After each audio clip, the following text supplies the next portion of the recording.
What's up, guys? I'm really stoked for today's live session. It's going to be a lot of fun. Um, with yesterday's debacle, getting kicked off live and all those different things, we're going to kind of switch it up a little bit today. So today's session is going to be more relaxed and chill, and we're going to focus on a broader topic that hits near and dear to my prepper heart. I know for me, being a prepper and getting caught in the prepper fear that had gone around, I always try to make it known how you can jump out of that fear and into a different level of preparing. So what I like to do is talk about thriving during the apocalypse, and it's actually thriving before, during, and after the apocalypse, not just during the apocalypse, because as you know, the apocalypse is a time that lasts for a while. It doesn't just start in one day and end the next. So in today's talk, we're going to be exploring how to thrive before, during, and after the apocalypse, and some of the things that you can do to make sure that you are on track and enjoying your time as we go through all of this. So first off, what is the apocalypse, right? I mean, when a lot of us are talking about the apocalypse and what that even is, fear's the instant thing that comes to mind. But what actually is the apocalypse?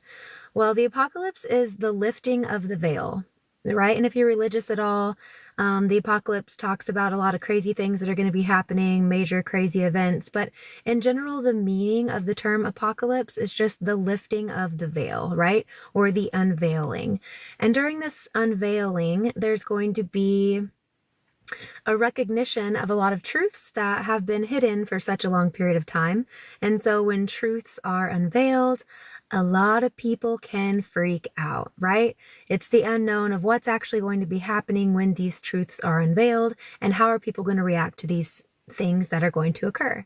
Now, during the apocalypse, you also have things that are said to happen, such as very large natural disasters, a lot of different shifting of the earth and earth changes that are going to occur. Now, these are natural changes that occur once every period of years, and it's not anything that's been done by man or controlled by man, other than the weather. Don't talk about that, I'll get kicked off. But these are things that are cyclical, and they're supposed to occur during the apocalypse. Now, if you looked at things that have been occurring so far in our lives, it kind of seems like the apocalypse is happening right now. So I thought it would be a good idea to talk about ways to thrive during the apocalypse, not just survive, but thrive, both before, during, and after the apocalypse, and really emphasizing that this is not the end of the world, okay? This is not the end of the world. This is the end of the world as we know it, which is different from being the end of the world, okay? It's a beginning of a new way of seeing and living in the world, and with maybe a new group of people, depending on people's decisions, because everyone has their own choices that they make during this time. And for some people that are extremely scared or living in a fear-based mentality, their choices are going to be very different than your choices, which are not going to be fear-based. They are going to be choices that are full of preparation, and you are going to feel like you know what to do during this time, okay? So remember, preparation is key, resourcefulness is key, staying calm is one of the biggest keys, and just trusting your intuition, okay? So first off, avoid the fear trap. One of the best things you can do is avoid the fear trap. Fear is a tool that we know is used by governments to control us, and lots of different things to control us. Avoid the fear trap, okay? So anytime they're throwing you a false flag event or some sort of event that's just supposed to make you go in one direction and freak out mode, like, go get all the food storage you can today. Food storage is something that should be built up over time. It's really not meant to be done one time in one day. It's supposed to be built up over time and then maintained. And a lot of the ways you can help maintain your food storage is by developing skills that allow you to add to your food storage even after the apocalypse has started. Okay, so canning is a really important one. Gardening, learning how to go ahead and procure seeds. Right now is a really good time to procure seeds in most of the US, so because a lot of them are drying out.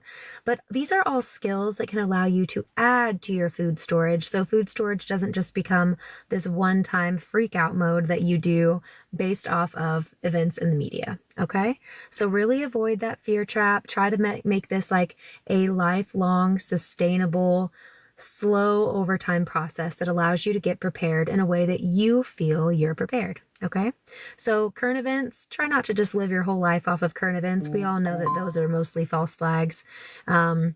Trying to make us act in a certain way, buy a certain thing, go get a certain thing, inject it into our body. That's what they do, and that's what they use these for. So try not to just focus on, oh no, the apocalypse is starting today based on this thing in the media. That's really not how it's going to work, okay? The apocalypse is like I said, it's an unveiling that occurs over time, and it's going to happen through years, all right? So don't freak out mode and fall into their traps based on every event that's happening, okay? The solution is discernment here. All right, really use discernment. We're all smart people. Step back, take a look at the bigger picture, instead of reacting with fear and, freak out, just focus on the overall, okay. How is my family doing when it comes to preparation overall? Right? How am I doing when it comes to feeling like I can protect me and my family in any situation? It's not focusing on the situation at hand, like, oh, there's a hurricane that could come. I better prepare. It's an overall preparedness feeling, okay? How are you when it comes to being prepared to protect yourself and your family? Overall, food storage is just one of the things that you should have ready, right? There are many other skills, and I'm going to discuss a lot of them today, that you should be working on every day just as your normal lifestyle. Animal husbandry being one of them, okay? I live off grid for 12 years. Nice to meet you. Nice to meet you, Chad. That's awesome. So Chad's probably really prepared for all of this. And, one of the things that we all are going to talk about later is going to be a community of like-minded individuals where you're able to discuss a lot of these situations with them, throw ideas back and forth, and really understand who these people are before you get in like a disaster-based scenario where you really don't know who you can trust, right? That's one of, I guess, more of the, and not to, trigger fear here, but that's one of those scenarios where you're like, I wouldn't know who I could trust in a disaster scenario because everyone's going to be desperate. Well, don't let that be you, and don't be desperate, and develop these communities beforehand so you're able to actually pinpoint those who you do trust. Hey, this is someone I dealt with before the apocalypse, before things started to go down. They're great people. They do great things. They make great products. You can trust the milk they're going to give you from their cow. It's not going to kill you, right? Like different things like that, and understanding who has what abilities and products and resources is just going to help you out before, during, and after the apocalypse. Because if it gets like they say it could, especially if you're looking at biblical times, then things might get a little crazy and it might be more difficult to trust others who you're just meeting. So I highly encourage you to reach out. Brandon, today's problem is we're not united. That's 100% what's happening here, okay? Because they want us to fight amongst ourselves. If we would go ahead and unite, we would be able to overcome much easier and quicker. And so uniting with your fellow brethren instead of fighting with them is really going to just help you both out, and which helps out the world in the end. But yeah, right now, community is really important. So go ahead and start reaching out to fellow people. Graham Farm, we have a big community when it comes to those that are like-minded, holistic-minded, focused on self-sustainability, sufficiency, spirituality. It's just a good group of people who I encourage you to hang out with us more often. So use discernment, right? It's not just freak out mode, okay? And the key message is that fear disconnects us from our power, you guys. It really disconnects us. These knee-jerk reactions, that doesn't make us powerful. That makes us stupid, all right? What happens when a wolf comes into the herd of sheep? The flock goes insane and they just start going crazy. And pretty soon they start following each other, but no one knows who the leader is, and it's just an absolute mess. Don't let that be us. Please don't let that be us. All right? I want it to be where we are the leaders that are emerging. We are the people who have our heads on our shoulders. We know what to do. We're not freaking out. We're like, hey, yeah, oh wow, the New Madrid fault just blew. That's the fault that's in the middle of the United States. If anyone's not familiar with that, it's right near Missouri, Illinois, all the states right around there. Oh, that just blew and the Mississippi River is running backwards. Okay, I'm not going to freak out. I already know that I've got 6 months of food storage. After that, I've got seeds that are saved. After that, I already know how to make a garden. I know how to can and store food. We're good to go. I know how to make fire, right? This is the place you want to be in if anything were to go wrong, okay? So preparation's key. Being prepared for anything, all right? I sure hope the Madrid holds. So do I.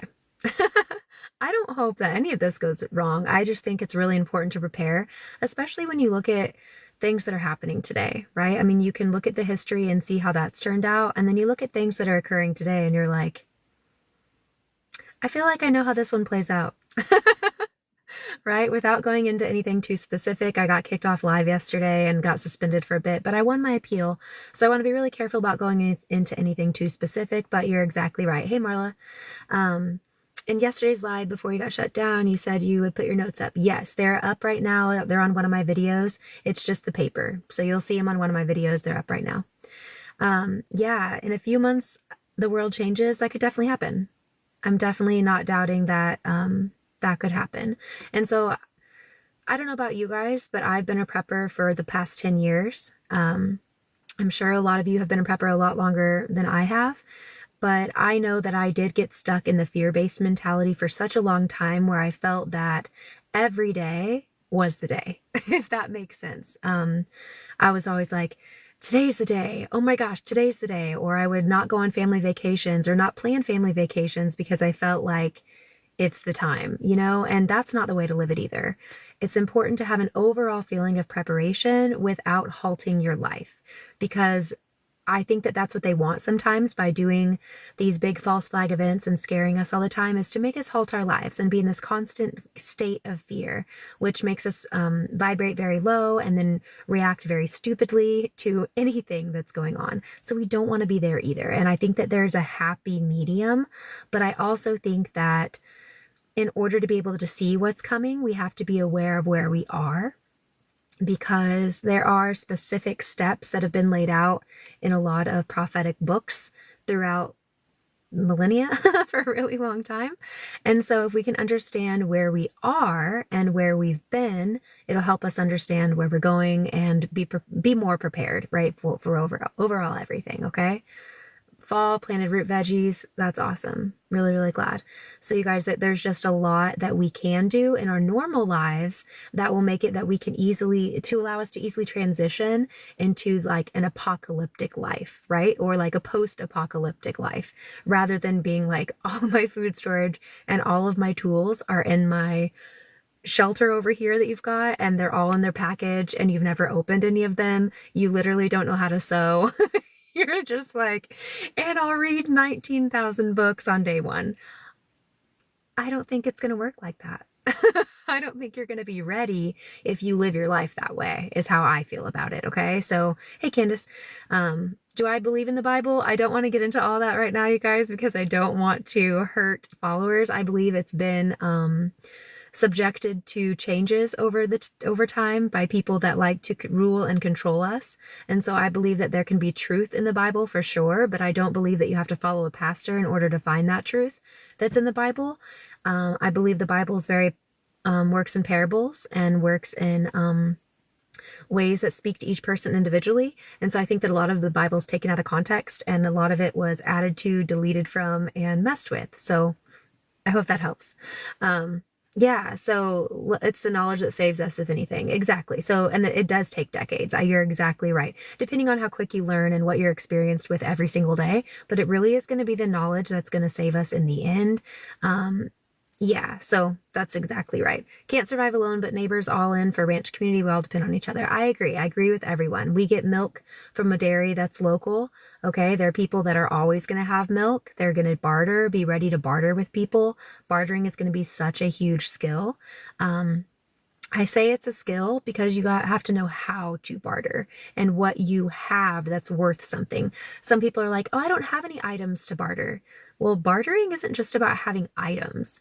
Bartering is about having skill sets and services and a lot of other things and knowledge that can help people and be valuable to another. So using the bartering system, it's about providing value to another person. So don't just think like, oh, I've got to have all these tiny little coffee packets, and if I don't have that, I can't barter, right? Or I've got to have gold in little tiny micrograms or I can't barter. Not the case at all. Your skills and your mind can be really, really valuable bartering assets. So don't skimp on that, okay? Yeah, exactly. That's how we should be living. And we do that all the time, you guys. We barter with people today because that's how we think you should live. I don't think the fiat currency system is going to be around too much longer. And so I do believe that bartering is going to be a very, very necessary skill that we start to learn and we start to just use in our everyday lives. And you know what something is worth to you may be worth 10 times to somebody else, okay? And recognizing that situation and making sure that you and your family are good for it first and foremost, not trying to screw anyone over, because you get what you give. You basically get what you give, okay? So whatever you're going to give out to others, you're going to get in return. So make sure you're not trying to like screw anyone over or anything, but be aware of like how valuable your skill sets are and how valuable the items are that you may have, okay? Carpenters, electric, plumbing, gardener, dairy, poultry, even hunting, fishing, 100%, Ricky. Like, these are the things that you can start acquiring in your daily life that will then just turn into habit, really easy to use when times get a little nutso, okay?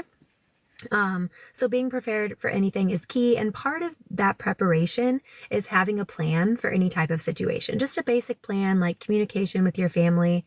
Hey, if the electricity was going to go out and we were all away from the house, just know that I would go get the kids and I'd be right back home. Okay, like just that little plan to have and keep everybody in line with each other. Like, don't worry, you don't need to go get the kids too. I'm already going to go get them no matter what the situation is, and then I'll be back home. You know, that kind of stuff is really, really helpful. Then having a plan, like if the electricity were to go out at your home, you guys are all home, fine, the electricity's out, it's the middle of winter, it's -5, I live in Missouri. That's a super real scenario for us. What would we do? Well, in that case, we might need to have some items on hand that we just keep with us all the time. Not like I'm going to run to the store and go get all these things. I love that when I hear that from people. Well, I've got my list of what I'll get at the store in that situation.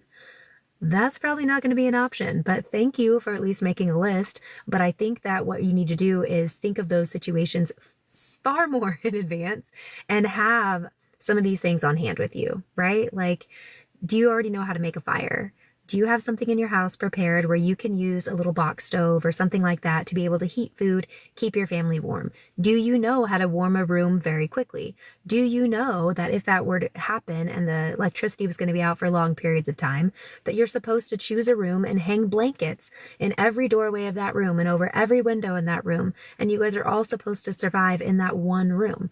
Why is that? Because you guys have body heat, and you can use your body heat to heat the room more efficiently than you can to heat your entire house, right? Like, these are things that if you don't just know stupid little information like that, that most of us know on here, I'm sure the 17 of us that are watching this right now, we know that, but there's a lot of people that don't, okay? And so just encouraging friends to like start looking into some of the basics is helpful, okay? But yeah, I mean, I think that the more you have neighbors around who are knowledgeable of what to do in situations is only going to help you and them. So I do think community is really extremely important.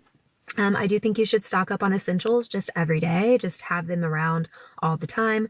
Medicine, I'm an herbalist, so I create medicines. I like to have dried herbs on hand. So if you're not there and you don't know how to go out and use plantain for bug bites and just different things like that, and calendula if you want to, make sure that your family's good for cold and flu season, I would highly encourage you start gathering that knowledge, but if not, coming up with some sort of sustainable solution for healthcare.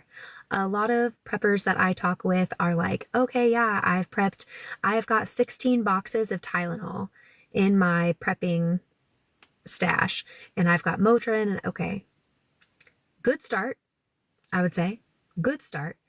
But in a true situation, in a true post-apocalyptic world, that's not going to get you very far, okay? And so I think that the knowledge that you can gain from learning how to use the herbs around you and learning how to prepare your family for long-term survival is going to be much more beneficial. That's not to say that if you're a Tylenol user, which I'm not, and I'm not judging you if you are, but that's not to say if you are, you shouldn't have some storage of it available. You should, because there's going to be initial shock that occurs with a lot of this. And the more you can make your supplies help give you the comforts of home, kind of, it's going to help your mental ability to continue onward. Okay. What book do you suggest for learning the herbs? That's really funny. I brought with me Midwest Medicinal Plants. I live in the Midwest. It's a great book. I just brought some random things out in my car when I was doing this. Wherever you live, find one that says like North America medicinal plants. Find them. I like the ones that have color. I don't sell this or anything like that. I'm just showing you guys for what I actually use. I like the ones for color. There's like prepper books, prepper plants that will save your life, things like that. There's a lot of books like that. So if you guys know some books, go ahead and put it in the comments for people if you have some good ones. I'm an herbalist, so I feel like sometimes the books I have are just really like traditional Chinese medicines in there. You really don't need that. You can't grow a lot of that stuff.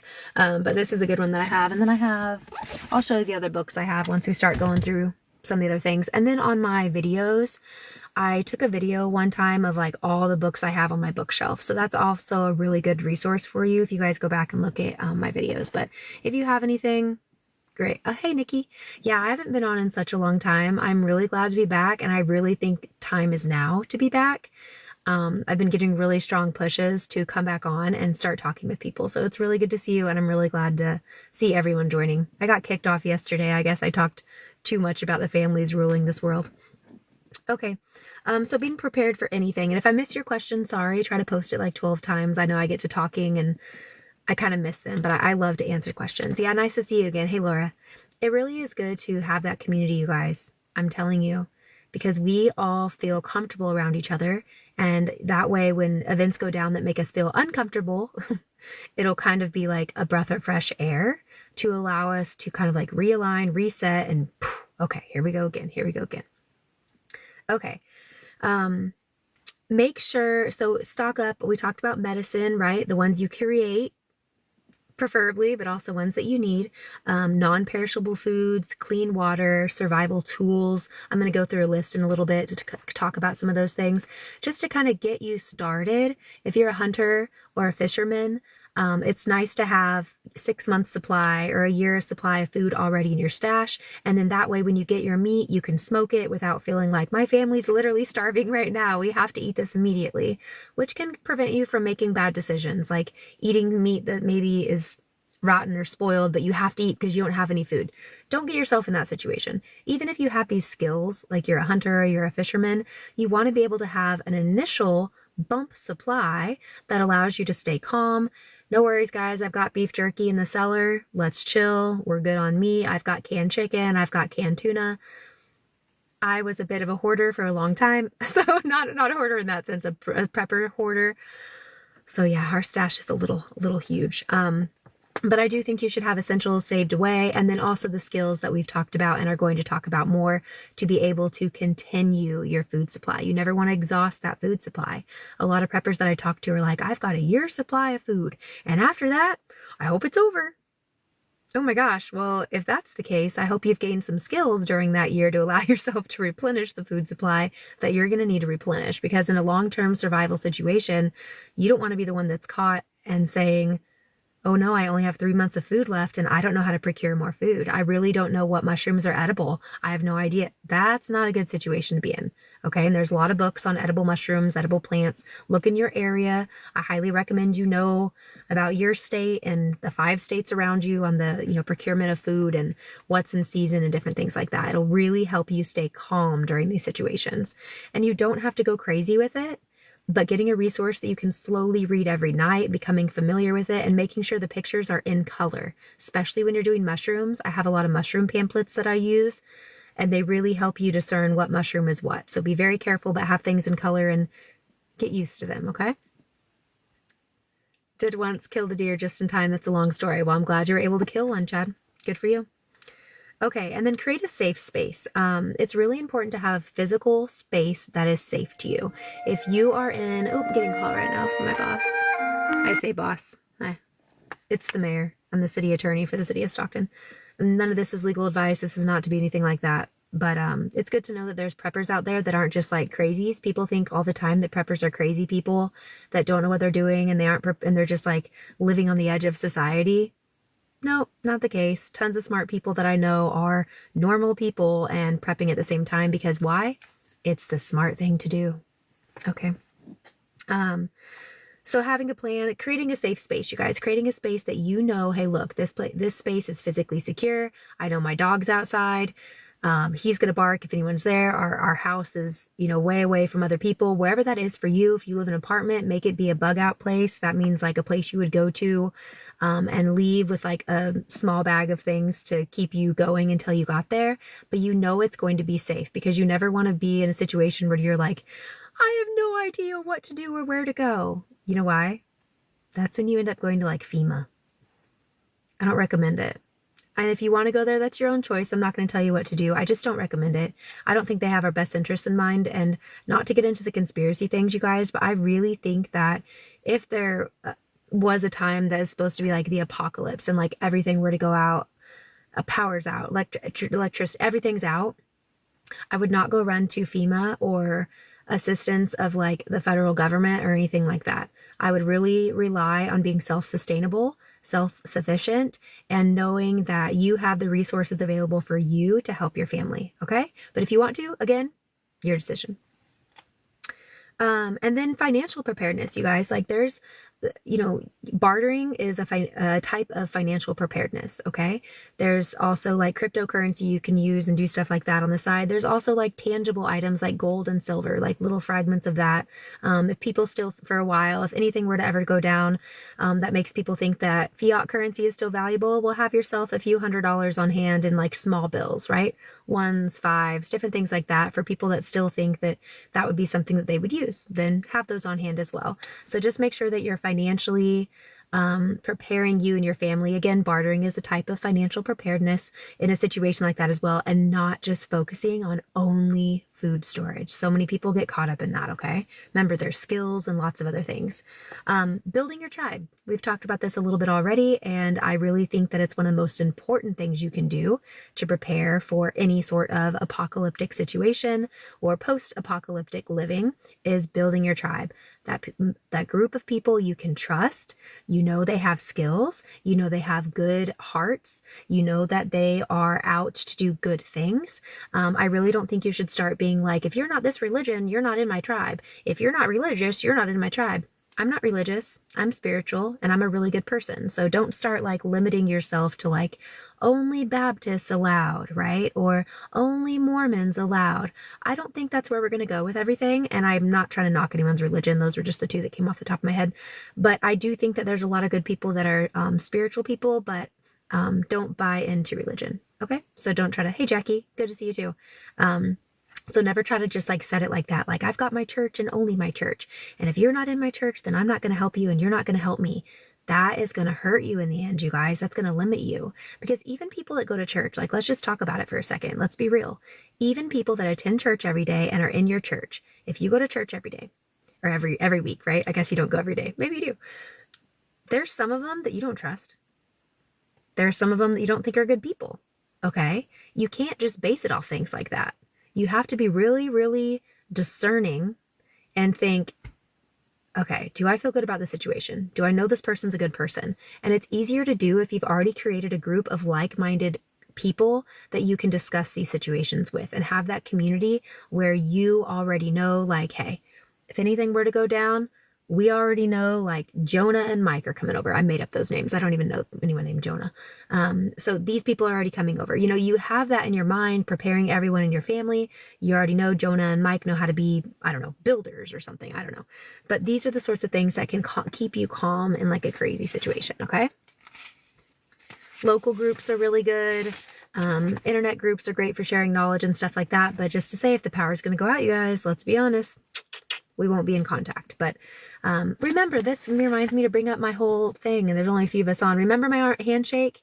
So if you ever were to come to my farm and you were ever going to be here in a time of disaster, you better shake my hand like that, or you're probably not going to get here unless I know you before. Okay. I'm very kind of like strange about that. I really feel strongly about the spiritual connection that will be there. So if I go to shake your hand, don't just shake my hand. It's like that. Okay. Yeah, you may think I'm strange for that. It's okay. We all have our strange quirks. It is what it is. But yeah, staying connected makes us feel stronger and more empowered, and we can all shoot ideas back and forth, right? So on this thread, I really hope that people are shooting ideas back and forth and being like, I do this, or asking questions. And there's a lot of smart people that come in here. They can help answer them. Discernment is key. I cannot push discernment enough, that gut feeling, trust your body, you guys. That gut feeling you get of like, this just isn't right. I don't know. If you've ever seen Over the Hedge, the turtle with its, I have kids, so the turtle who always like has a tingling in his tail or whatever when he knows something's not right. Trust those gut instincts, okay? I'm in southern Missouri near Springfield. I'm in near Stockton. It's called Fairplay. Okay, so trust your gut instincts. That will be one of your best tools in these times, especially if you're not living in a state of fear, or you're not just going to be full on fear all the time and you won't know what makes you scared and what makes you not because you're just scared the whole time. That's not a good place to be in. Just be in a calming place. But then if you get a feeling that something's not okay, follow that. Follow that. Okay, don't just go with the crowd, okay? No, I don't align with any religion. So yeah, I really think that your discernment's going to be huge for you, okay? Oh, nice, Brooke. Practice awareness. Look for patterns, okay? And hi, Kimberly. If you align with a religion, totally good. I don't hate on anyone that does. I just don't. So research independently. That's one of the most important things you can do leading up to this apocalypse, right? Don't just trust what the news says. Don't just trust what media is telling us. We all know that they're liars, all right? They're trying to take us down the path of not good. So research independently. Start looking for things on your own. Look for patterns, okay? The same fear tactics repeated over and over again. Now it's presented to you in a different shell. Probably the same thing. Don't need to freak out and go that direction and everyone run to the shelter or whatever they're going to say. I don't know what it's going to be. Everyone give up your guns. Maybe that'll be next, right? Everyone give up your guns, because if you don't, we're all going to, I don't know. I just wouldn't follow that. I wouldn't recommend that you follow that. So these are just fear tactics they're going to use. And you just have to remember to use discernment, okay? If it sounds fishy, smells fishy, feels fishy, it's probably fishy, okay? Probably don't go that way, all right? Yeah, nice to meet you. Thanks, Chad. And then practice awareness, right? Like ask yourself daily, am I acting in love or fear right now? Ask yourself that. Just be like, am I acting out of love or fear? I did that so many times as I was getting out of the prepping, where I just continued to overstock on everything in the entire world, such as 300 gallons of water in a city house that I was living in. I don't live there now. I've gone, we have our farm, and now we understand that your daily life is actually prepping. But to get out of that, and once I started to kind of awaken from that, I did start to ask myself, are the decisions that I'm making right now acting out of fear or love? Perfect example. When we got the scare from the news that the ports were closing down. Old Janae, that's me. Oh, that was me. Old Janae would have ran to the store and gotten $700 worth of new prepping items, new prepping groceries, and put it into my prepping stash. New Janae says, should I run to the store right now and get a bunch of items? Is that acting out of love or fear? It's acting out of fear, because I already know I'm good.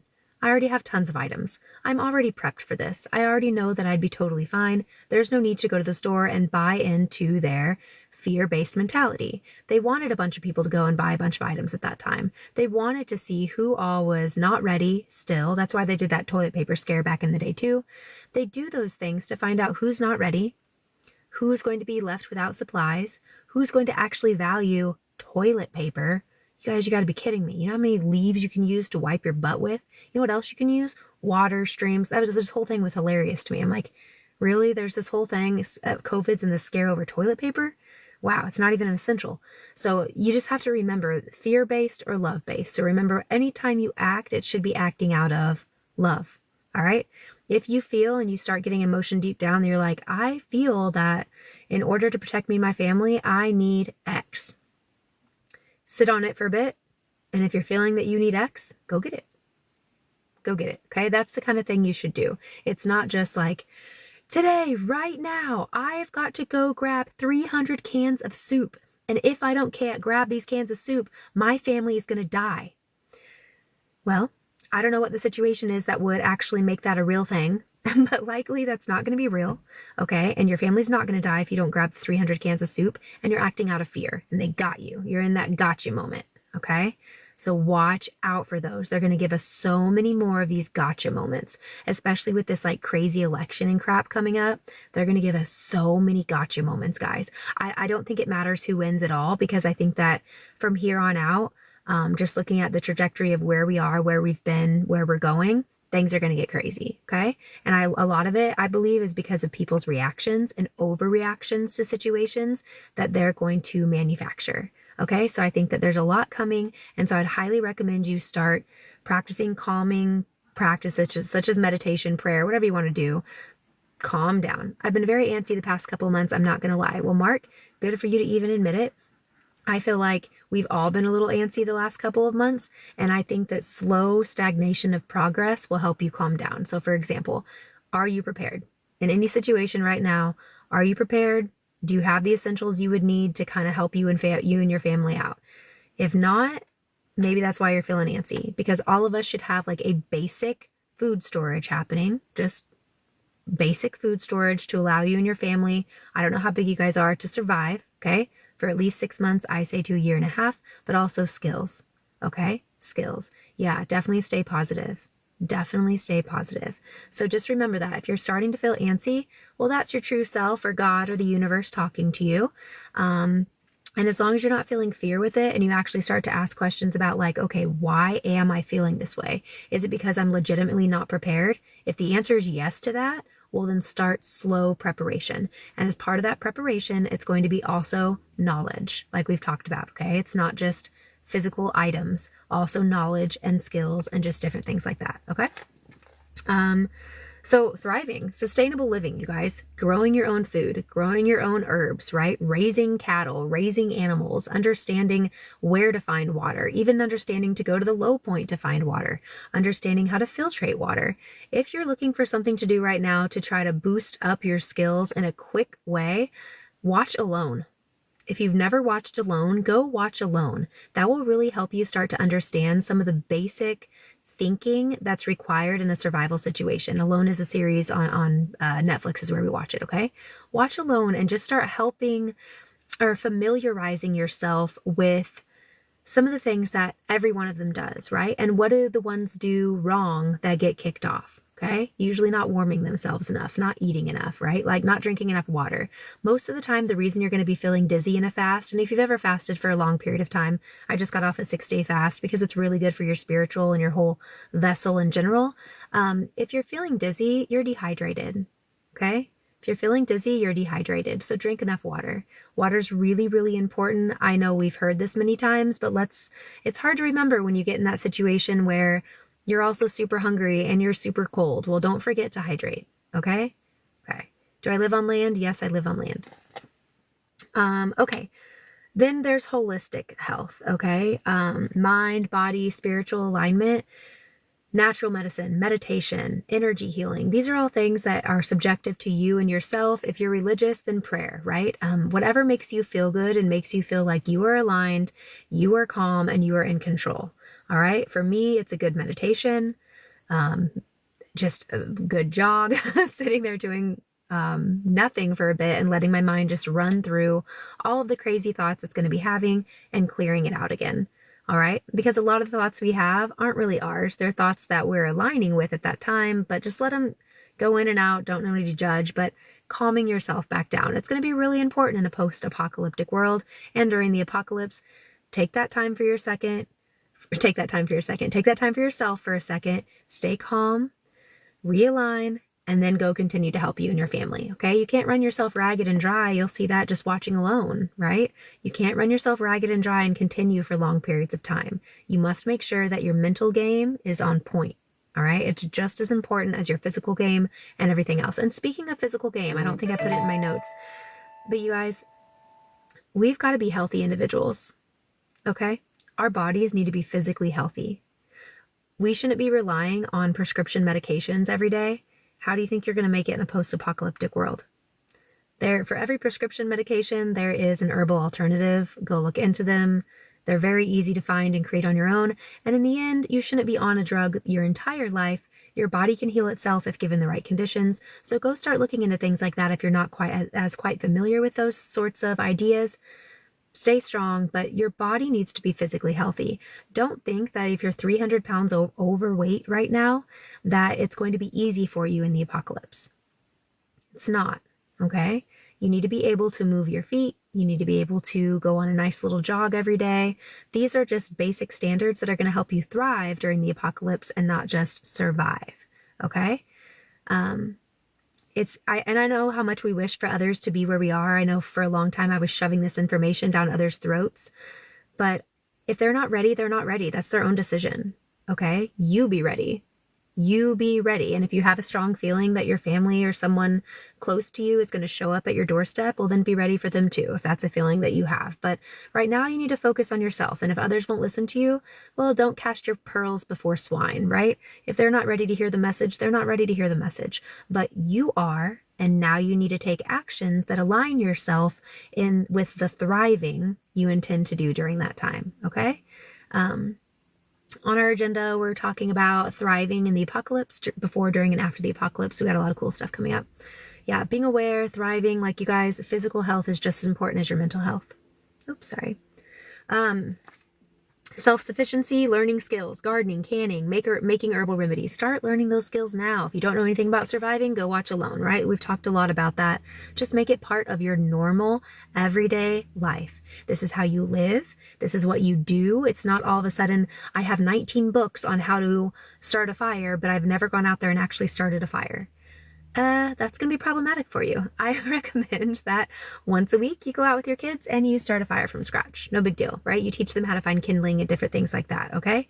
So I would be very cautious about looking at your daily life and then looking at how different your daily life could be in an apocalyptic scenario.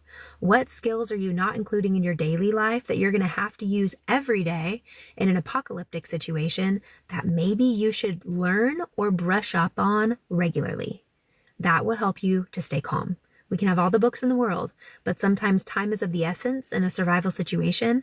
And if you don't have that skill set already in your mind and in your knowledge, you could take the wrong step without even knowing you took the wrong step. And it could be completely detrimental to you. So don't wait to read the books. Read the books now. Okay. And don't freak out. You've got time. Read your books. All right. Yeah, chickens are great. Chickens are great. We like ducks now. We have tons of ducks. Duck eggs are wonderful. So I really like ducks. We have cattle. We have dogs. Also think of food for your animals. If you're not into composting and don't know anything about composting, it's really important for your poultry, right? That's how you feed them during the winter. So you can't just unless you have like fields of grain and everything like that, which is great, but you can feed them with your compost pile. Allow them to peck through your compost pile throughout the winter and you'll be fine. So start looking at some of these sustainable methods, because what you think could be your food source, if you don't feed it, won't be your food source, okay? Or you may have to cull them all too soon and then freeze them or smoke them. So start looking into lots of different things that you can do with that when it comes to smoking and freezing and canning and dehydrating, a lot of different methods. So I would just be well versed in a variety of things rather than relying on just like one solution. Okay. Okay, and reminder, you are resourceful. So now I'm getting ready to go into this really cool list I made, but just remember, you're resourceful. Know how to use the items that are already around you in weird, obscure ways that will allow you to thrive. All right, creativity is going to be key during any sort of survival situation. So don't just think that because you don't have an extra pair of shoes, you will be screwed if your shoes are tarnished or, destroyed in any way. Do you have duct tape? Duct tape can easily be shoes. Okay. So these are what I'm going to jump into right now, is like everyday items that a lot of us already have around us that you can use in more of a creative, resourceful way that will allow you to make them last longer or help you to do more with what you've got. All right. So I'm starting with duct tape and of course, shoes. That's one of the first things I think of, okay? Or you can use it to patch holes in your tent. Duct tape's so strong. I've seen someone make a boat out of it. I'm sure if you watched that, where was it? Maybe Alone. See, it wasn't Lone. Naked and Afraid. I don't know. Someone made a boat out of duct tape. Really cool stuff. So duct tape's great. For first aid, you can use it for like an improvised bandage. Put on gauze first so it doesn't kill your skin. Fire starter, if you didn't know this, you can roll it up and duct tape up into a really, really tight ball, and it can it'll burn for a decent amount of time and start a good fire for you. So duct tape is really great. And just remember, shoes. You can use them to make shoe straps. You can help them repair your shoes or be shoes themselves. It's really, really strong stuff. If your backpack tears, duct tape will really help you and, be able to still have a backpack. Next, coffee filters. So coffee filters, water filtration is one of the first things that comes to mind with coffee filters. Now, it's not a complete water filtration in and of itself, okay? It's not a full-on water filtration system, a coffee filter, but it will help you filter out the bigger debris, which you can then use through a life straw or a method of ash and rocks and gravel and dirt, and use some sort of straining system that way. And you can use the filter right after that to filter out all that debris, okay? Yeah, cayenne pepper will stop internal and external bleeding, okay? So will yarrow. It's a little easier to grow than cayenne here. Yeah, so duct tape, right? Okay, it's really good. Yeah, so coffee filter is really good. They're also a good fire starter. Duh, right? They're an easy kindling, help you to start a fire quickly. And then like food covering your food. A lot of people don't think about crap like that, like leaving your food out, having flies and junk like that land on it. That's still the same kind of hygiene and sanitation you're going to want to be aware of in a post-apocalyptic situation. That's when you get yourself in trouble. When you have these things and you're not being careful with them, and then, oh no, we have a foodborne illness, right? But then you could just use burdock root to kind of cleanse your system, but we'll talk about that later. So another thing is like if you have a stream and you're filtering the water initially from your stream, it's a really good idea to use your coffee filter as that first filtration, okay? Next is aluminum foil, all right? Aluminum foil. Am I going to save this live and post it? Yes, I'm going to post it on YouTube. Aluminum foil, so it's a great signal for help. So the reflective surface is really great, can be used to signal people, catches sunlight very well. It's also great for cooking, as we all know, but another one is insulation. So you can put aluminum foil inside like your shelter and like between your body, and it'll help catch your body heat. So like put it right up against your body, the aluminum foil, and then it'll help you catch your own body heat. So it's just a nice one to have around. I really like it. Bandana, sand, and charcoal. Yeah, thank you. So that's a really good filtration system that Kimberly just gave. Yeah, investing in a generator is good, but then you got to remember the source of what you're using to feed your generator, right? If it's a gasoline source, do you have unlimited gasoline around you? I don't know. Maybe you do. Hopefully it's a solar generator, but then still the batteries wear out on them. So just remember those things. Space blanket, great idea. You guys keep the ideas coming. Thank you so much. Thanks, Mark. I appreciate you. There's a lot of different things we can do, but if we aren't kicking around these ideas with one another, then we could miss something. That's why communities are so valuable. It's really important to talk about these different things with people so they can give us their ideas and their experiences and we can learn from them, okay? The next one is tampons, okay? They're not just for girls. Tampons. So tampons are really highly absorbent for first aid, right? You've seen the wrestlers stick them up their nose, or at least I have. But they're really good for wounds and different things like that. They're also a very good waterproof fire starter. All right. Tampons are a fantastic waterproof fire starter. They burn for a long time. They're highly flammable and they can really help you start a fire in wet conditions. So remember, if you've got some random tampons laying around, oh my gosh, I actually have a survival item or a bartering item, right? And then they're really good as a water filter too. All right. I like trash bags for warmth. That's a good idea. Tampons, you're out. John, get on it. But water filtration in extreme situations, tampons can really come in handy. You can apply, like you can pre-filter dirty water with it. Also good for first aid. So don't forget the first aid. Tampons you can apply pressure with the tampon and it'll really help like stop the bleeding and then absorb the blood. Okay? Tampons are a good one. Another funny one, I don't know if you guys actually know about, is crayons. Does anyone know that they burn like a match, kind of? They literally burn like for 30 minutes and can act as little like emergency candles, crayons. And if you didn't know that before, then you get to emergency situation, you're like, I don't have any candles. Well, your kid has 7,000 crayons. Congratulations to you. You now have 7,000 candles, right? So yeah, pine tree sap is great. Exactly. Lots of oils work really well. But if you're in an apartment or something like that, crayons, you guys, okay? Baby jars, oil, and rope for active candles. Thank you, Kimberly. That's awesome. So that's really, really good stuff. I'm glad to see everyone throwing out ideas here. This is very, very helpful. So crayons, like I said, they're little candles. You can also use them to like mark trees, markers for your people. I say your people. If you've got a group of people around you who are waiting for some sort of communication with you, like, hey, at 5, we're all supposed to meet, right? We're going to meet by this tree that I'm going to mark in blue crayon. You go out there and mark that sucker up. But it's really good. You're going to have these plans in place already because you're going to be highly prepared before anything were to happen. But if you've got your local group of preppers with you and you guys have these plans like, hey, every night at 5, we turn on our walkie-talkies. If anyone has a message, be prepared to do that at 5. Don't want to say 5? Well, every night at sunset, we've got this, our walkie-talkies are turned on.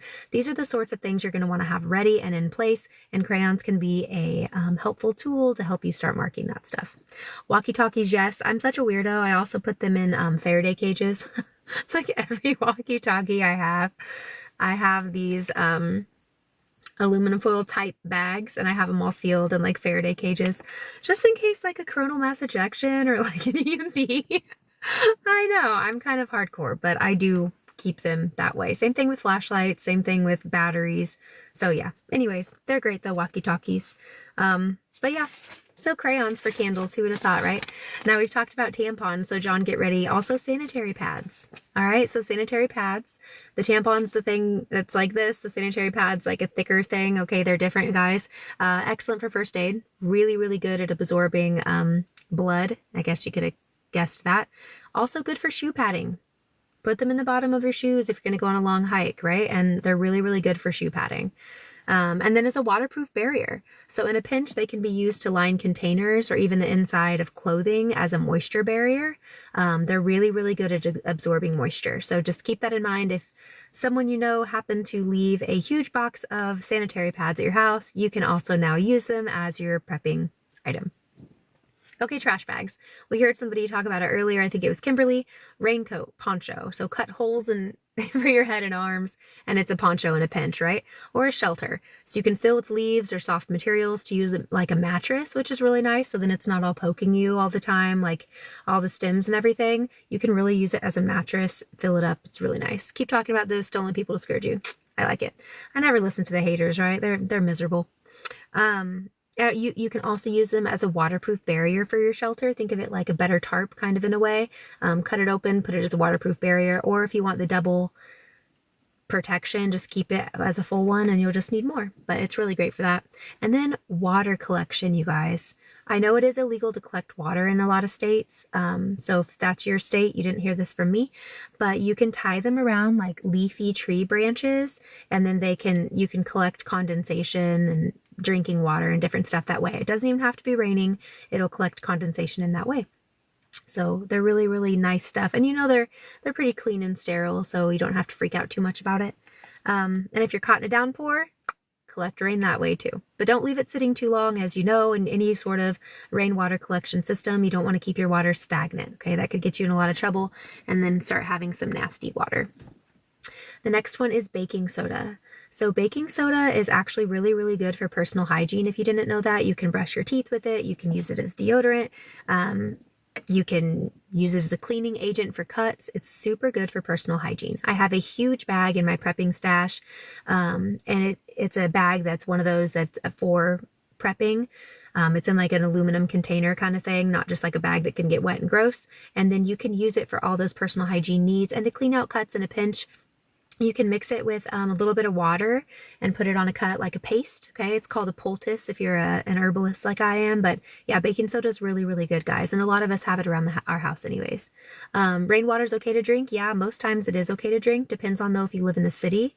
Acidic rain is collected a lot in the city, so don't drink that. You might get hurt. But yeah, definitely. Yeah, toothpaste, exactly. Toothpaste really good with baking soda as well. So it's also great for as a fire extinguisher, which we already always know. I feel like a lot of us already know that. But don't forget, if you've got a grease fire accidentally, you got some extra baking soda, do that, right? And then bug bite relief. That goes back to that poultice I was talking about for first aid. So if you mix a little bit of baking soda with some water, then you can put it on an itchy bug bite and it'll go away. But if you looked into your herbs that you had and you had plantain around you, you could also do the exact same thing. Okay, the next one is chapstick. I missed you too. Thank you, thank you. I know, I've been I've been off for a while. I'm so glad to be going live again. I'm going to go live every day for a while. So every weekday for a while. Maybe on the weekend I'll pop in here and there too. Chapstick. Now, chapstick is also, burnt tortilla is also toothpaste. Interesting. Harmony Acres, missed you too. Chapstick, a fire starter. So I don't know if how many of you guys actually know this. You can rub it on like a cotton ball or a little bit of anything like that you're going to start. Maybe your coffee filter. It's really good at helping you start a fire. And it creates a longer lasting flame. So really good to know about your chapstick. Of course, it's also a lubricant, as we all know, so that can help with if you want to lubricate your zippers, right? Or your hinges or your tools. Any time you need a lubricant and just don't have one, chapstick's good for that too. So not just on the body, but also on your tools. Yeah, I can't comment on that weather manipulation. I got kicked off for that, but I think you're on the right avenue with that, Mark. Okay, so it can also create a protective seal, chapstick, on like minor cuts and scrapes and different things like that. You can rub it on there as a protective seal after you've got on your good cleansing. Once you've used your clove bud and cleaned it out, then you can rub chapstick on there to kind of keep it a little band-aided, all right, I guess. You use aloes for your, okay, so For the Love of Animals uses aloe for her boys' bug bites. I like it. All right, the next one is pantyhose. John, this might be for you too. Pantyhose. So they can be used to filter out large particles in your water. Duh, right? Also as a fishing net. All right. You could literally make a fishing net out of your pantyhose. So they would be great. Also, depending on the size of pantyhose. Maybe you want to get like some XXX large pantyhose just so you have a bigger fishing net. So really look into it, right? There's a lot of different things that you can do with pantyhose. So John, don't knock it. You might want pantyhose. I'm just giving you crap. Okay, and also for bug protection. So you can wear them over exposed skin and really helps prevent bug bites. Also, if you want to look incognito, put it over your head, right? And then you can still breathe. We've all seen the funny, weird pictures of people wearing pantyhose on their head. But if you're going with around a place that has security cameras or biometric readers that would identify you, and maybe you didn't want to be identified, pantyhose is a great option, okay? If you're wearing them, I'm going to assume it's for bug bites, John. Okay, additional tips to help you thrive. Don't forget, if you subscribe, I'll put all my notes up on a subscribers only video. Okay, so mindset, right? Mental clarity, it's essential during these times. Regular meditation, journaling, breath work, if you're religious, prayer, anything like that, right? Just remember to start with the day with gratitude and breath work. Calm yourself down. Saying thank you is so important. Always saying thank you for what you have, and knowing that you're going to be able to overcome any situation you get yourself into.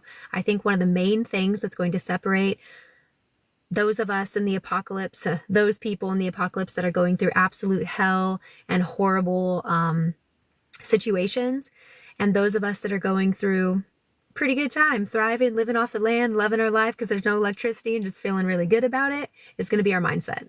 I really think that mindset is going to play the key role in determining what situation we get when the apocalypse happens. Because as we know, the apocalypse means lifting of the veil. It's going to happen. Secrets are being revealed. It's already happening today. It's going to continue to happen, and it's just going to get worse. There's a lot of really, really, really bad systems that are set up right now that need to be knocked down.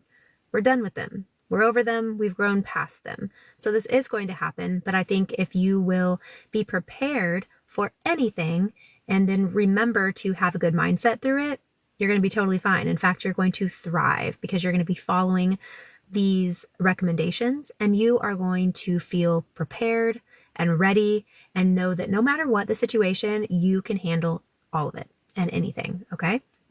Now, use affirmations to stay focused on thriving rather than surviving. So like, I've got this. I don't have to worry about anything. I'm totally fine. Everything's good. This is a rough patch right now, but I'm chilling and everything's fine. Okay. That helps your mental game. You'll see it a lot when you watch Alone.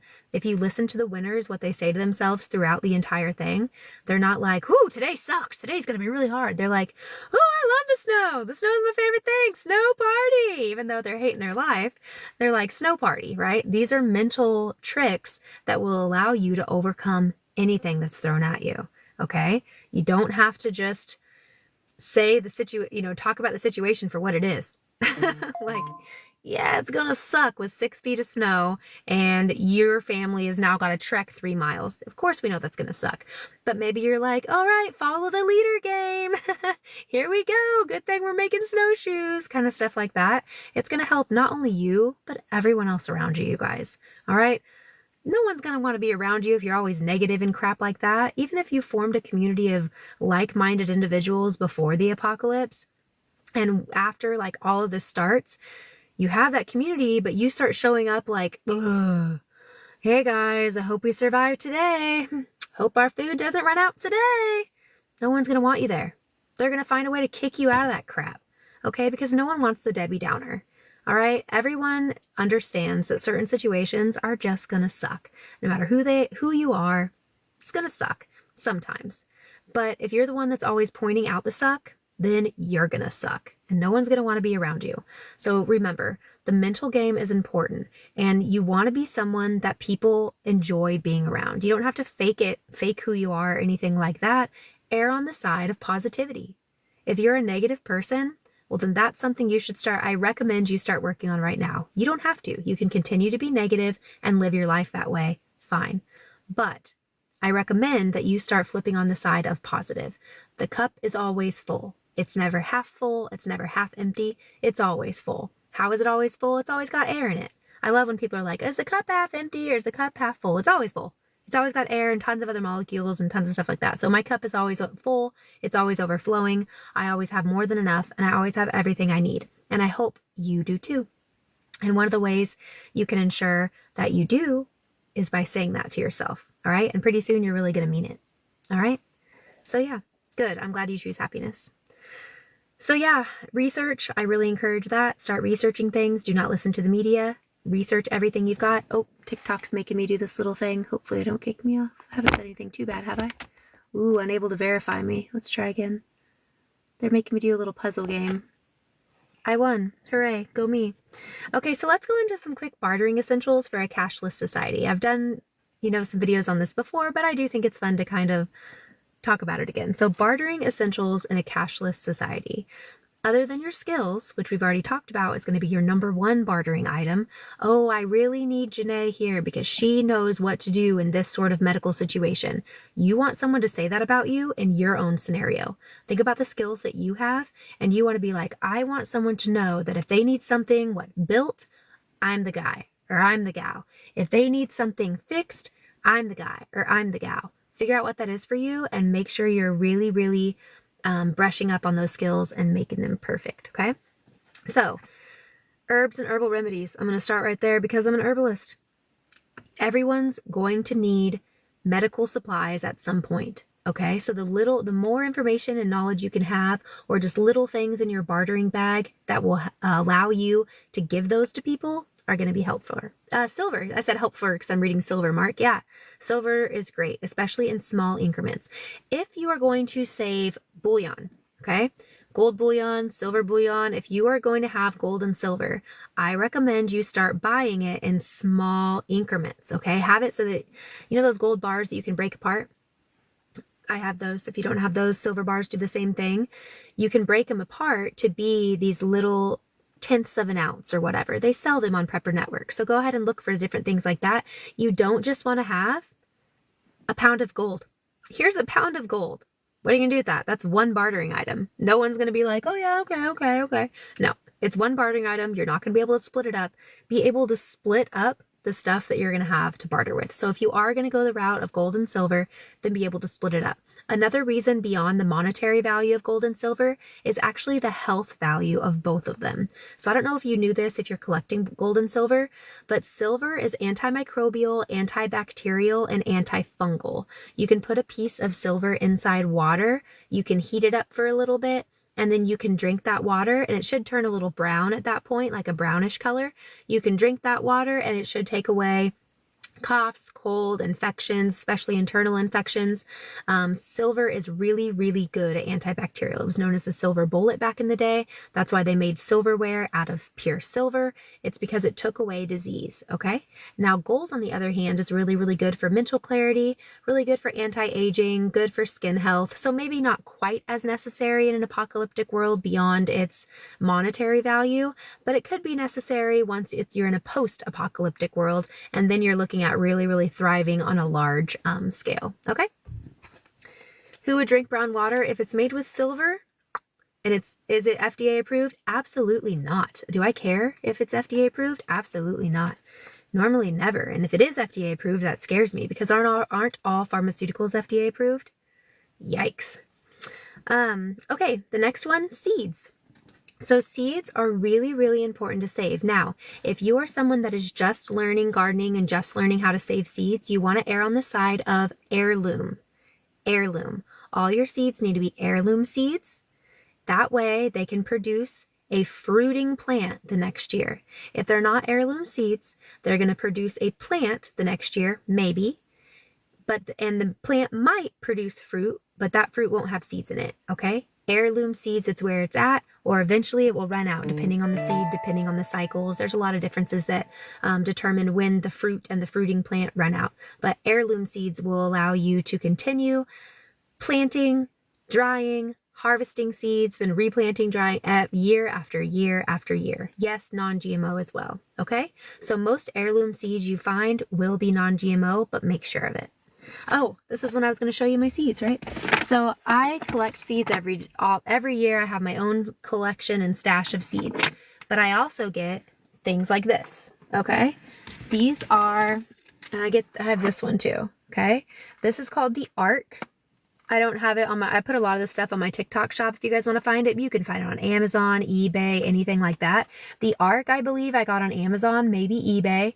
It is enough to feed a small city. Enough seeds in here to feed a small city. And then this one is Survive Seed Co. I'm pretty sure they're on my TikTok thing too.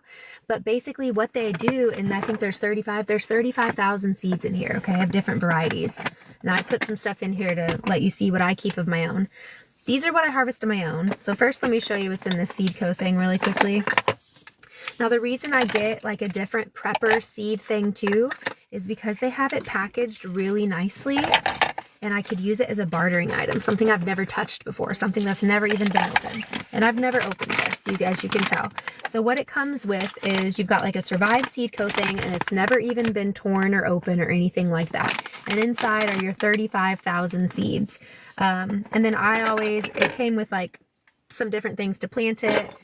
Then it came with markers for your seeds and a little pen. But how I save my seeds is like this. So like, what are these?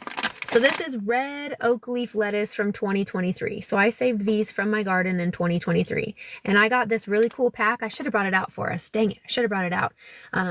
There's tons of different containers, and it's in like a plastic thing that opens up, and they all just sit inside like really nicely. And that's for my own seed collection. All my seeds are heirloom seeds. Everything I plant is heirloom. Everything I grow in my garden is heirloom. But it's nice to also have an extra thing like this just in case, okay? Like I said, I have a few of these. I think I have 2 or 3 of these in my prepper stash just down in my thing in case it's like bug out bag, gotta go. I have 2 or 3 of these. And then like I said, I have the Ark. And the Ark is just like if some, I don't know, huge community came to me and was like, we will give you this for this. You know, it's just really important to have a ton of seeds. So then I have the Ark. But that's not to say I don't know how to collect seeds. And I don't collect seeds regularly, because I do. Because that's a skill we should all have, right? We shouldn't just be like, oh, I'm going to buy this seed kit, and if they're all gone, I don't know what to do. No, you need to know how to like collect your own seeds. So I showed you my red oak leaf lettuce. What else did I bring out here? Blanco Duro onion from 2023. These little onion seeds that I collected in my garden. What else did I bring? My white Vienna kohlrabi. So these are just little seeds that I collected from my garden. These are just from 2023. It doesn't seem like a lot, you guys, but that's a ton of seeds in here. My green sprouting broccoli from 2023. What else did I have? And like I said, and then my French breakfast radish from 2023. Okay, these are all that I collect from my, not all, all of these I collected from my garden, and I have, oh my gosh, hundreds of these in my home of what I collect, because I don't just like replant everything every year. I kind of go on cycles with stuff and switch garden beds around. So if you're not into gardening, it's a really important skill that you can have. So don't just collect and buy like a survivor kit that I've got. Also know how to collect your own seeds, okay? Because it's important. It's a skill set you're going to have. So I'm encouraging you to expand your skills, and gardening is a skill, but there's also seed collecting. That's a different skill in and of itself. And you can collect seeds from things that aren't even in your garden. There's a golden rain tree out there, and I collect its seeds all the time. All the time, every year, because people want golden rain tree stuff from me all the time. Mistletoe seeds, I collect them all the time. If you get the seeds from the fruit of the plant or the flower of the plant. Another really good one is morning glory. A lot of morning glories grow random around people all the time, and they're a really, really, really good plant for cancer.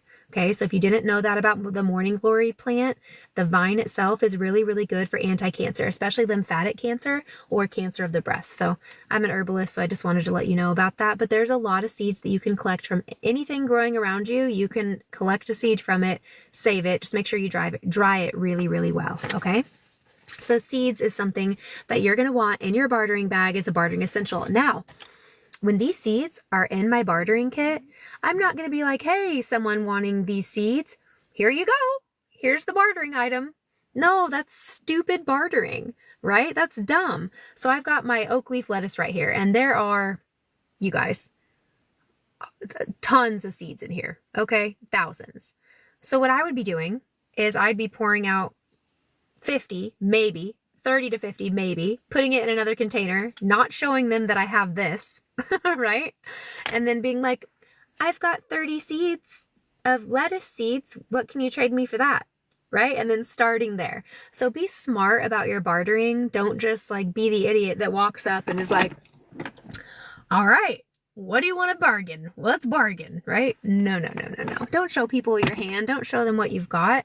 And remember, what's valuable to you is going to have a different value to someone else, okay? So make sure that some people, if they look at this, they'd be like, that's not valuable at all, until they're starving and don't have any food for the next year, right? And so then they're going to be like, oh, sprouting broccoli? Okay, yeah, I'll take 10 seeds. Okay, yeah, and here's whatever they're going to give me for it, okay? So just remember, the morning glory, you don't consume it. You do not eat it straight. It is poisonous if you do. You make a tincture out of it with the leaves. Someone said, how do you consume the morning glory? It's not a consumable plant. You make a tincture out of that. And you can watch my videos. I show how to make tincture and stuff in there. And then you just take a very small dropper every day. If you have diarrhea, you've taken too much. Okay, let's see what's next. Food items, freeze-dried foods. Those are great things to just throw in like a bartering bag and have those in your bartering bag, just like ready to go. Freeze-dried items. They're long-lasting. They're in high demand. Canned goods, you all have them in your food storage already. Canned goods are so fantastic as a bartering item because they're already partitioned out. Don't just walk up there with your case, right? You've got 2 cans in your bag. That's what you've got. Sorry, I've got 2 cans. I got a can of chili and I got a can of beans. You want to go? Right? Like that's the kind of way you're going to be bartering. You're not going to be bartering by bringing up your entire stash or bringing someone back to your whole stash. Hey guys, come on back. Let's barter at my house and here's my stash. They're probably going to rob you, unfortunately. Okay? Because that's what happens in a post-apocalyptic world. Okay? So be smart about the bartering. Like I said, bartering is a skill set. Okay? Bartering is a skill set. So just remember the skills you can learn before anything were to go down. It will help you during it, because if you didn't know or you weren't thinking, for a lot of people I understand that this sounds like very, very basic, but I'm hoping to help everyone as we go through this. So some of us are like, of course I wouldn't bring them back to my freaking prepping shed or whatever you put your stuff in. I don't know, my cellar, right? But a lot of people would. Okay, a lot of them would, and that's just how they're going to make mistakes at the beginning. So remember to like be nice, teach others if they have questions, okay? All right, the next one is tools. So of course there are a lot of tools you can bring. Manual tools are very, very great to have in your prepping stash. Something that doesn't require electricity, something that doesn't require batteries. How valuable is that really going to be for you in a prepping post-apocalyptic world situation? Probably not very valuable. Although you may have a solar powered battery, and you may have a way to solar charge all these things. Others don't. Okay. And so they're going to want manual tools. Think old school, right? Old school tools that you use manually. Go to some garage sales, pick up some tools, put them in a nice little toolbox, put them in your prepping stash, okay? Because they're going to be way more valuable than you know, and they make great bartering items, okay? And they're going to be in really high demand, right? Even a hammer, okay? Like a hammer. You'd be surprised at how many people don't even have a hammer. It's crazy. Or nails that are like really good nails. Having nails and screws, screwdrivers. These are things like basic tools. And you can have a few of them, right? Because I'm sure one person that needs a hammer that you come across, you're going to come across someone else who also needs a hammer and who also needs nails and also needs screws. So remember, the basics are better when it comes to bartering. The basics that can apply to everyone, like, oh yeah, everyone will probably need a hammer, or a lot of people will need a hammer, right? Same thing when it comes to like coffee, like single size servings of coffee, that people are going to freak out for a long time when there's no coffee, because a lot of people drink it every day and they're going to be addicted to it. So if you could have like a single serving thing of coffee that you could offer somebody, you could probably get a really, really nice item that is actually valuable back to you. Hammers, saws, gardening tools. Don't forget gardening tools, okay? Like a hoe and a rake. Like, there's a lot of different gardening tools that people aren't going to have. They just aren't, okay? A little hand shovel. These things they're not going to have on hand. And so if you have some extras, put them in your bartering bag, okay?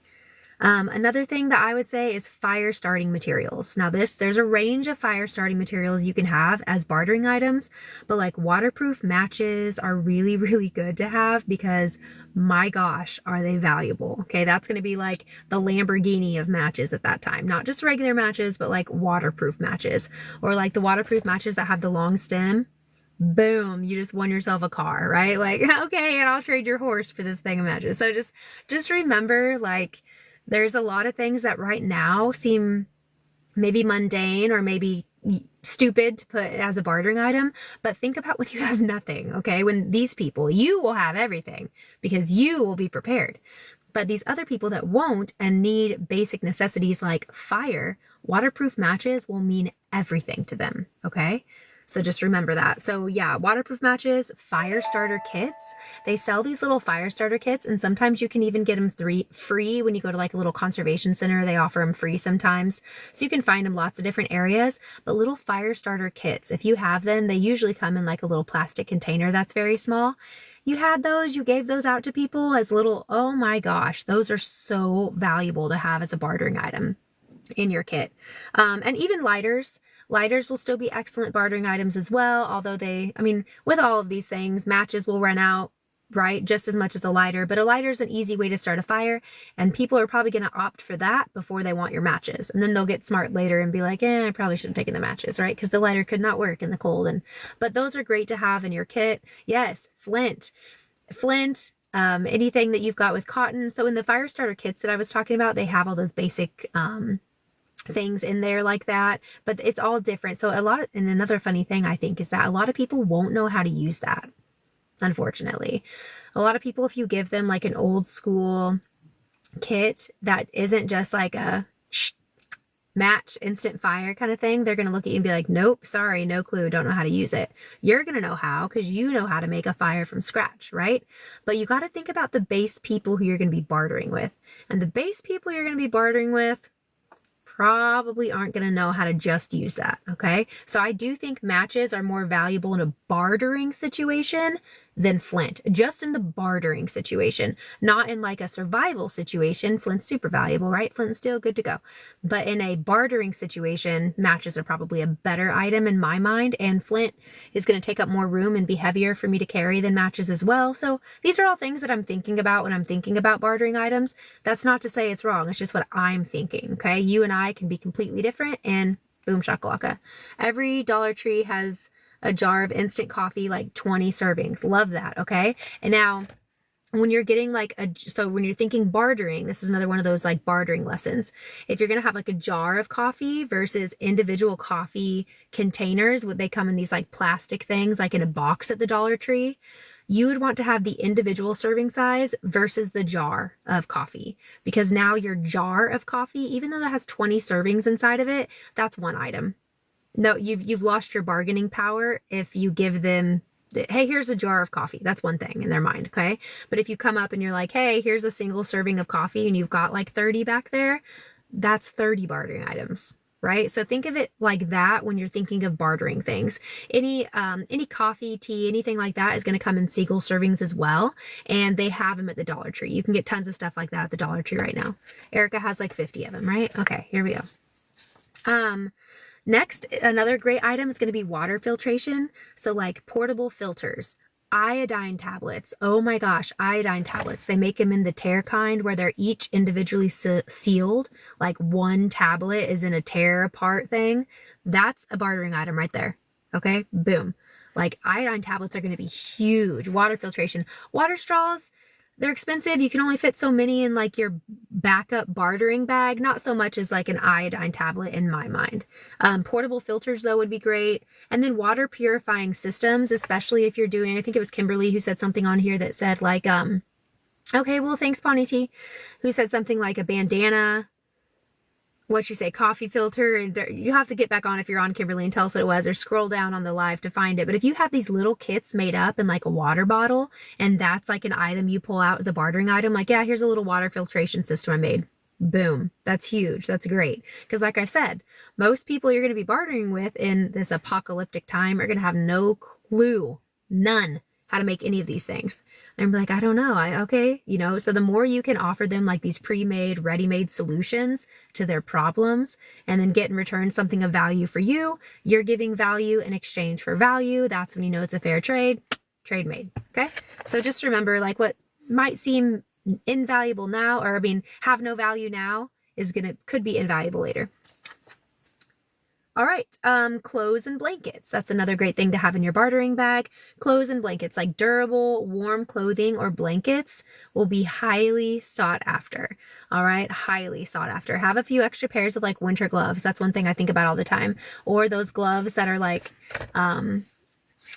the ones that are like waterproof, like plastic medical gloves. I have those in my bartering kit all the time, because there's a lot of situations where you're going to need those in a post-apocalyptic world, and no one thinks about prepping those except for this weirdo right here, and hopefully other weirdos on here with me. But in general, most people wouldn't think about having those, and so those will be like highly sought after. But lots of different clothing items, extra pair of socks.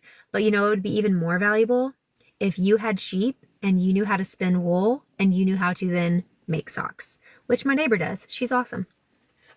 So yeah, lots of different items like that. Then another one is medical supplies. So the next thing I go into that we've talked about before, medical supplies. Now that's not just to say the herbs and learning the herbs, and if you're a Tylenol person, having your 19 bottles of Tylenol, fine, but it's also like the bandages and the band-aids and the antiseptics, right?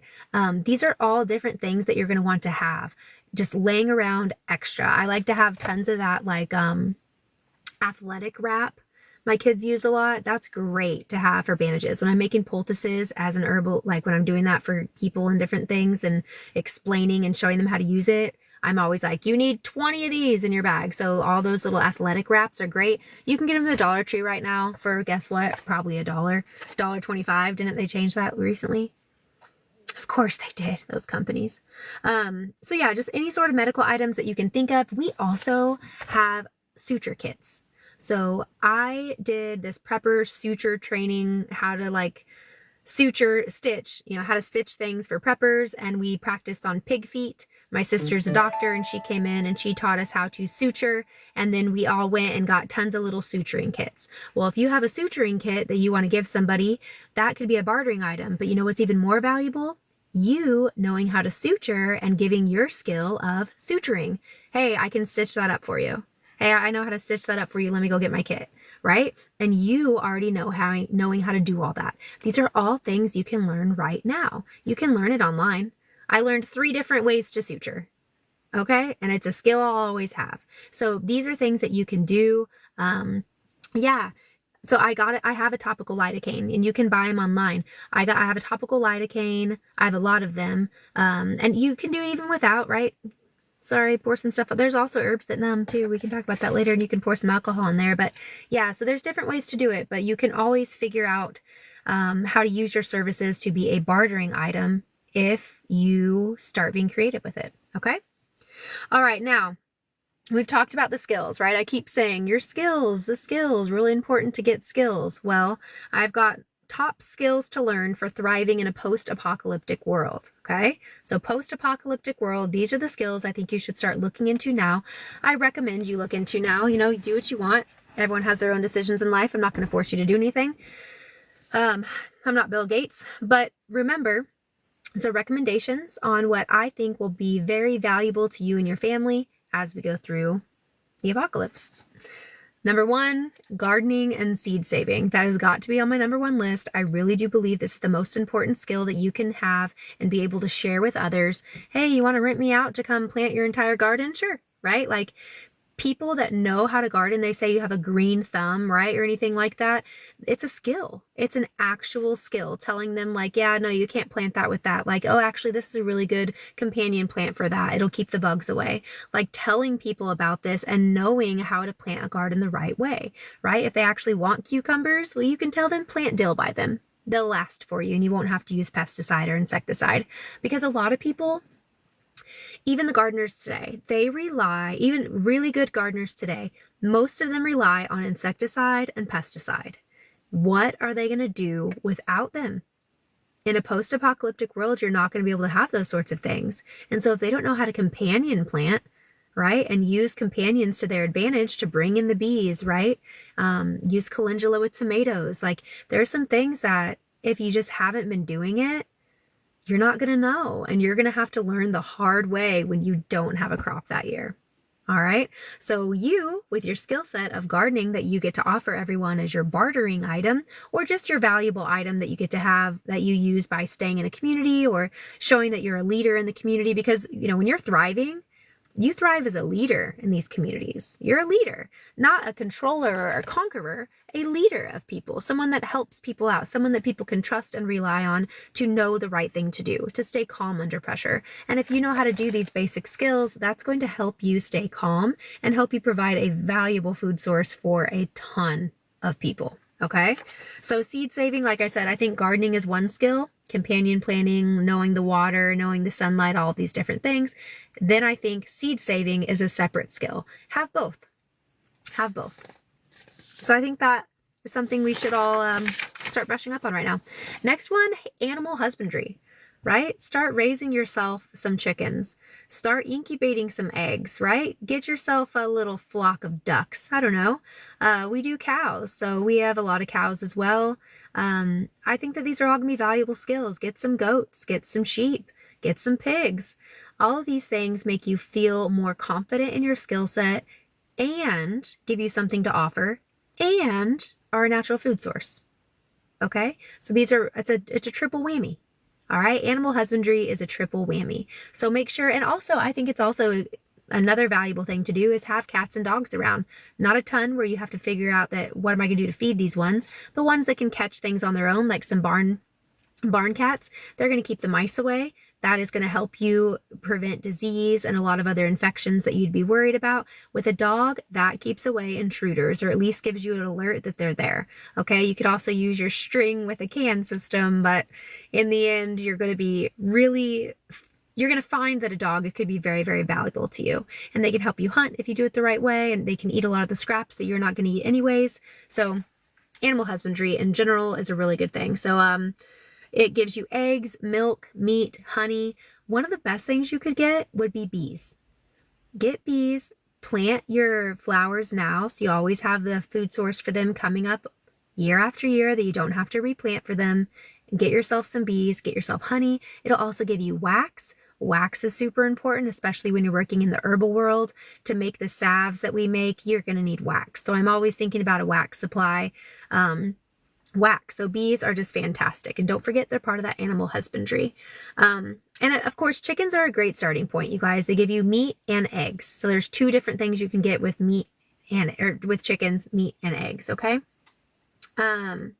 Fire building. Oh wait, let's go to herbal medicine making. So of course, I think that's a great skill to use. I am an herbalist. On my page, you're going to find lots of different ways to make different remedies, especially antibiotics. So Harmony Acres, when I'm talking about antibiotics and what you'd want to have in a post-apocalyptic world, if you focus on having a super strong immune system, then that's a probiotic that you'll naturally have within your body, and then you'll never need the antibiotics. Now, if you're dealing with an infection or something like that, I highly recommend clove bud. Clove bud's so fantastic about treating internal infections.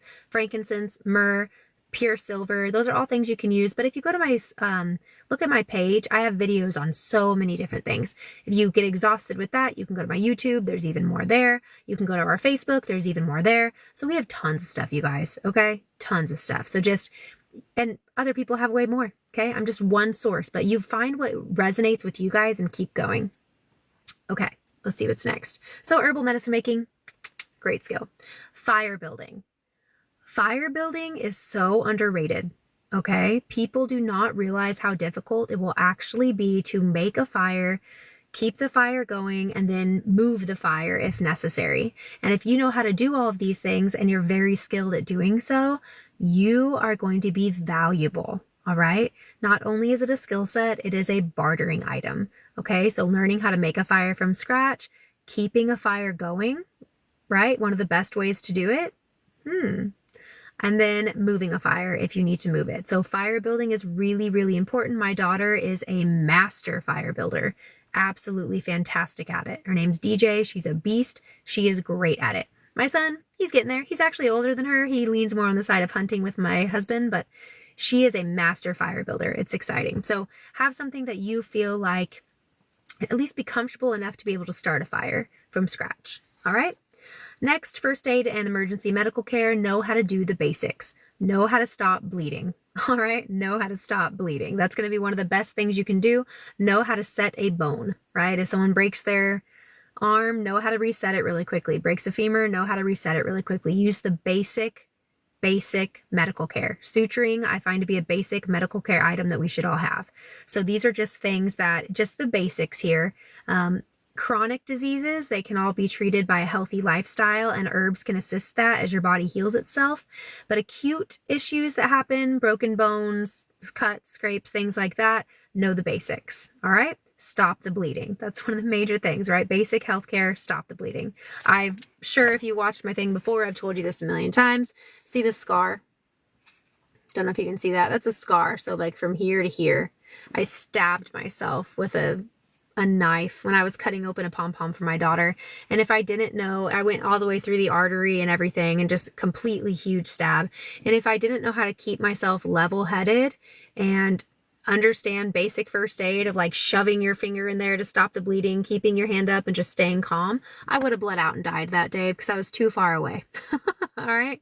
But these sorts of things can help you before the apocalypse, during the apocalypse, and after the apocalypse. All right. Level head, but learn some skills. The next one, foraging for wild edibles. Foraging is such an important skill to have, knowing how to identify wild edibles, berries, nuts, mushrooms. What else do I have? That's pretty medicinal plants, edible plants. These are really important skills to have beforehand, but you can also get a book like I talked about and be able to learn, you know, while you're on the go too. Remember we talked about this medicine book earlier. So you can learn it while you're on the go as well. If you get one that has like a color, pictures, that's what mine does. Mine does have like everything's in color. So it'll tell you like what they look like in season, out of season, all these different things. Get one for your area like we talked about earlier, but it's going to be invaluable to you guys. Same thing with mushrooms. Get one of those. I was going to show you. So I have a lot of books on prepping. There's a prepping long-term survival guide. This is a really, really good one. Practical water collection for drinking and hygiene, storing, growing, hunting, and foraging for food, first aid and medical treatments when there's no doctor, techniques and tactics for fortifying and defending your home, which is so important, and then community building strategies for creating a new community. So I recommend this book. It's a really nice one. I also have one called How to Survive Off the Grid, especially, who was it? Was it John that was living off the grid for 12 years? So this is another really great book you can have. And it just talks about tons of different stuff. I mean, tons of different stuff. I love this book. And then I think I brought one more with me. There's tons, like I said, watch my video where I show you all my books on my bookshelf. This is another one, the Prepper's Water Survival Guide. Just teaches you how to like store fresh water, collect rainwater, which is something that is a really valuable skill, purify water from lakes and rivers, and then dig a well for groundwater. Okay, so this is a great book as well, but you'd want to go ahead and start reading it so you know these skills in advance and you don't have to, everyone wait, I gotta go read my book really quickly and then I'll get right back to you. Okay, but those are just some books that you could have ready and on hand. So foraging for wild edibles, food preservation. If you are not canning, drying, or fermenting food right now, that is a skill, okay? And it takes a little bit to learn. So it's a skill you should start working on slowly but surely, all right? It is one that's going to allow you to restock your food storage once you run out, okay? Continue to have a meat supply. Continue to have fresh fruits and vegetables in your diet because you're going to be able to be canning them. Harvest from your garden and not waste. Like these are there's a lot of different things you can do with food preservation, and it's a skill. It's a real skill. So I highly recommend you start looking into it right now. Storing fuel, I don't recommend it too much. We store a little bit, but we don't store too much. If anyone knows more about storing fuel, I think eventually we need to remodify our engines to make our own fuel source using like corn and just different plants and stuff we could use. So I think that's where we'll go with it, but interesting. The 8th one is sewing and clothing repair. Sewing is a really, really good skill to have, especially when you're patching clothing and working with what you've got over and over and over again. Learn to sew, and not on a sewing machine, unless you have one of those old school ones that has a foot press. But if you don't have a Singer that has a foot press like they used to make back in the day, you really need to learn how to hand sew. Just get a basic hand sewing skill down. It's very, very useful, and you're going to find that it helps you in many different situations, okay? With houseboat life, you can fish every day, having daily barbecues and feeding the dolphins. Oh, so you live on a houseboat. Cool. Very cool. I like that. But you can make simple garments. You can hand sew patches and different things like that. We live very close to an Amish and Mennonite community within walking distance from our home, which is going to be incredibly valuable in an apocalyptic time. And I'm sure they'd be willing to teach different skills like that, but don't rely on those things. But you can look to them for trading and bartering and different items like that. Hunting and fishing.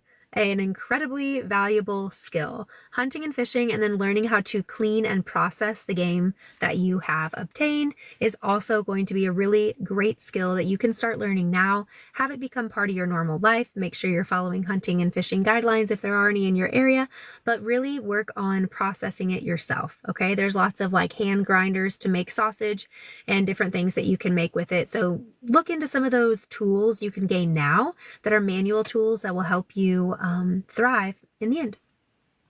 Water sourcing and purification, of course, that's a skill. It's really important to have a water source. We have hand pumps for water. So if you don't have a well or you don't have a way to get water, then I suggest you look into collecting rainwater or start looking into some sort of sustainable water source that you can use. If you're near a lake, you're going to want to make sure to boil your water, right? Really make sure that you're drinking clean water and not just lake water, okay? But purification is going to be essential for that. And so if you can start that now and just start getting these items on hand, or at least becoming more familiar with how to do these things, you'll be much better off. Building shelters. In case of emergency situations, building shelter is going to be valuable. Knowing how to construct a temporary shelter if you happen to leave for a little bit. Lean-tos, debris huts. Like I said, start making a habit of watching Alone. Alone can teach you so much without you feeling like you have to go out and learn it on your own. Watch Alone. It's great. Okay, bartering and trade skills. We've talked about that. Homesteading and off-grid living. Learning to live off the land, being self-sufficient, very, very, very valuable. Managing a homestead, growing food, raising animals, collecting rainwater, and using renewable energy sources are all going to be so valuable. Tool maintenance and basic carpentry, that's another skill you can start getting into your tool belt right now. Maintaining tools, building structures or furniture, it's going to be essential. You are going to be so valuable to people if you know how to do these things. And it's not going to be something you learn in a day, right? This is something that's going to take some time. Learn how to do this and start growing your skill set so you have something to offer those in your community, and then you can work on a really good bartering system back and forth. The last one that I recommend you start doing now is cooking without electricity. okay? Cooking without electricity. It's harder than you think. Ever cooked over a fire? Have you? It's like a skill. I mean, when I camp with the kids, I make them cook over the fire every single time. We have really good like cooking utensils and different things to use because it is a skill. You're going to be eating a lot of burnt food for a long time unless you master cooking over a fire. And if you watch alone, you can start to see some of the things that they do, but this one's one that you really need to go out there and just do yourself and start to experiment with, okay? Additional skills to consider. We're on the last page. The live is almost over. Knot tying and rope skills. Essential knots for shelter building, securing items, and climbing. Learn the essential knots. Look into like a basic Boy Scout book or an Army book. They've got a lot of knot tyings you could use. Navigation and map reading. Really important. You'd be surprised how many kids do not know how to read a map these days. I make my kids do map reading exercises because I just think that it's fun and important. I used to homeschool for a while and we did that when we were homeschooling. Composting and soil enrichment. You guys, I talked about composting, the value of it for your chickens, your poultry, what they can eat it during the winter if you run out of food for them. So composting is a big one. It's really valuable, not only for your chickens and everything else, but also for your garden and your food supply. The last one, basic plumbing and electrical skills. Know how to fix leaks or do basic wiring for off-grid power setups. Just having that understanding of that entire system is going to help you be able to come up with more creative ideas, ideas that are going to serve you and others all around you. Just be more resourceful. Well, we have come to the end. This has been such a great live. I really appreciate everyone for joining. Again, if you want my notes at the end, make sure to subscribe. I'll do a video just for subscribers that has my notes on it. But if not, I'll see you again tomorrow. We'll see what we've got going on tomorrow. I don't know what I'm going to do live on yet. I'm excited about it. But I'm glad to be back going live again. If you want any of my handmade herbal products, you can check them out at GrahamFamFarm.com. Go to my page. You'll be able to see my website, but GrahamFamFarm.com, I sell all of my herbal products all over the United States. Maybe not to your boathouse. I don't know if it'll get there. But yeah, I do videos. Check out YouTube. I love to teach people how to make everything I sell. So if you've got specific questions, message me. If you go to GrahamFamFarm.com, it also has my direct cell number, which can be dangerous, but I haven't had any weirdos stalking me yet, so I'm still going to give it out. I really enjoy doing lives and going live. I try to answer as many questions as possible. Hey, Janine. And I'm really, really glad. Thanks, Harmony Acres, for subscribing. I'm really, really glad to see this live community growing. Yesterday we did a live. They kept cutting us off and sending us out. And, you know, TikTok's trying to not let the truth get out there. But I won the appeal every single time. So I'm going to continue to go live for as long as we possibly can. But we've got to build this community. Got to keep building it up. Yesterday there was 1,500 people watching the live in total.